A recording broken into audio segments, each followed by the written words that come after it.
These set of notes are going to start to look at stoichiometry and using the mole bridge in order to go from one substance into another substance. So just to give you sort of a quick overview of what you're looking at, this side should look familiar. This is the side that we used for our molar conversions. So if we want to go from moles to mass or moles to particles, we follow the arrow and it shows us what conversion factors to use. Technically, this other side is just a mirror image of the left side. The only changes here are really these things that connect those two sides. So side B actually looks pretty identical to side A, but what you'll notice is in order to get from side A to side B, you're going to be using what we call the mole bridge. And so it's really a mole to mole ratio. And those mole to mole ratios are what you find in your balanced chemical equation. So our balanced chemical equation gives us our mole to mole ratios.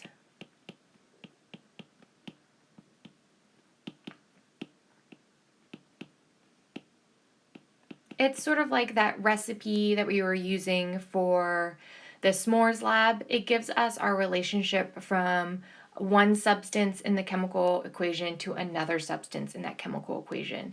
So if I wanted to cross this mole bridge and say go from marshmallows to chocolate, right, I would use a marshmallow to chocolate ratio in order to get from side A to side B.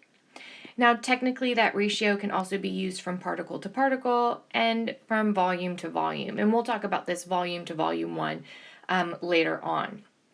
But we're going to take a look at an example from your worksheet that you're going to be doing this weekend. So if I'm looking at my worksheet here, I'm going to start with my balanced chemical equation. So I've already balanced it out for you. So in order for this to work, I need 1 C2H4 plus 3 oxygen, 2 CO2, and 2 H2O. And remember, I balance it in order to satisfy the law of conservation of mass.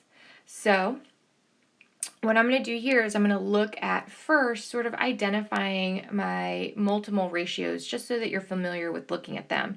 And in this case, I can see that I'm going to be going from C2H4 to O2. So I'm going to use those as my example. So basically the idea here is that I'm saying that one molecule of C2H4 is going to react with 3 molecules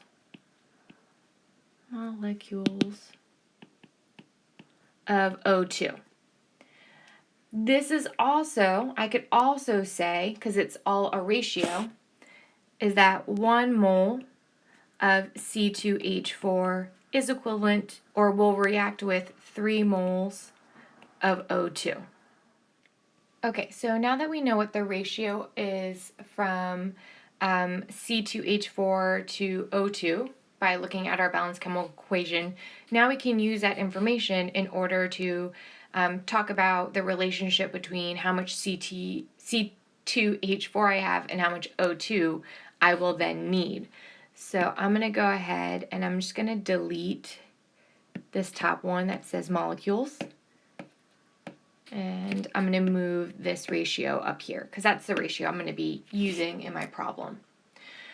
So in this particular case, I always like to start by writing down my given. So it's asking you if you have 3.50 moles of C2H4, the question is how many moles of O2 will you end up using? Well, based off the ratio, I'm going to be using 3 times as much O2.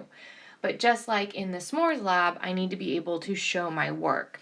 So what I'm going to do is I'm going to multiply by the conversion factor. So I'm going to use these 2 bits of information to make the conversion factor. I can see that I'm in moles of C2H4 and I want to get out of moles of C2H4, so that part of your conversion factor will go on the bottom.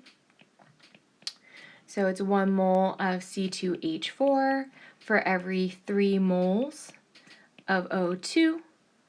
Moles of C2H4 will cancel, and then when I multiply across, I'll be left in moles of O2.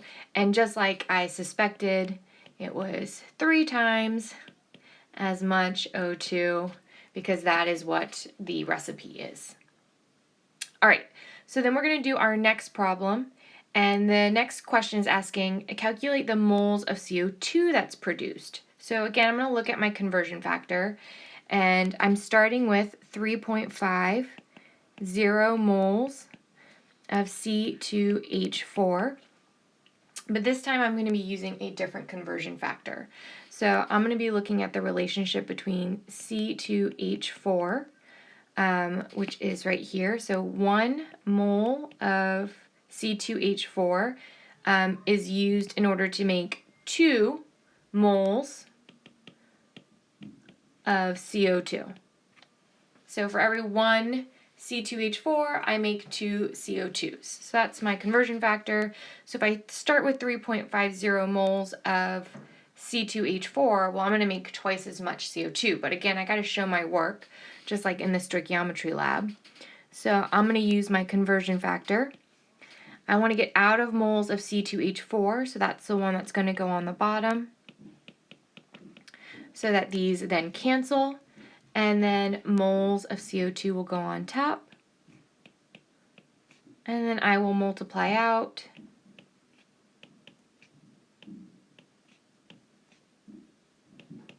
And I get 7.0 moles of CO2.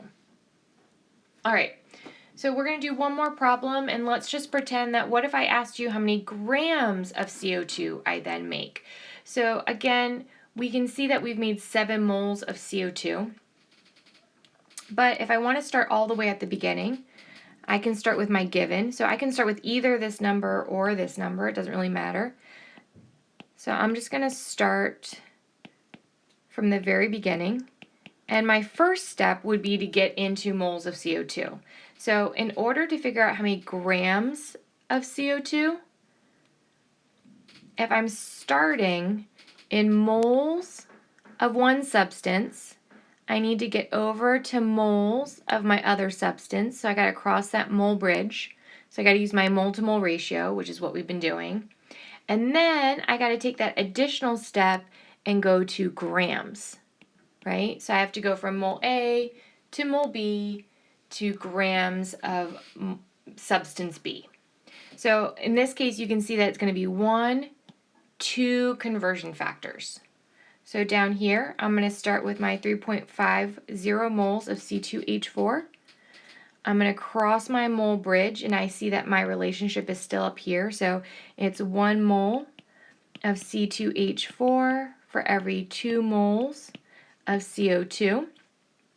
And now I want to get out of moles of CO2 and into grams of CO2, and so I will use this conversion factor.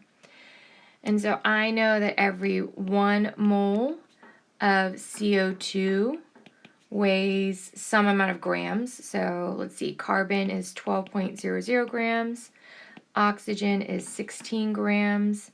I've got 2 of those. So my molar mass is 12, 13, 14, 44 grams. I want to get out of moles of CO2, so I'm going to put moles of CO2 on the bottom. I want to be in grams of CO2, so I will put that on the top. And then I will solve all the way across. So it'll be 3.5 times 2 times 44.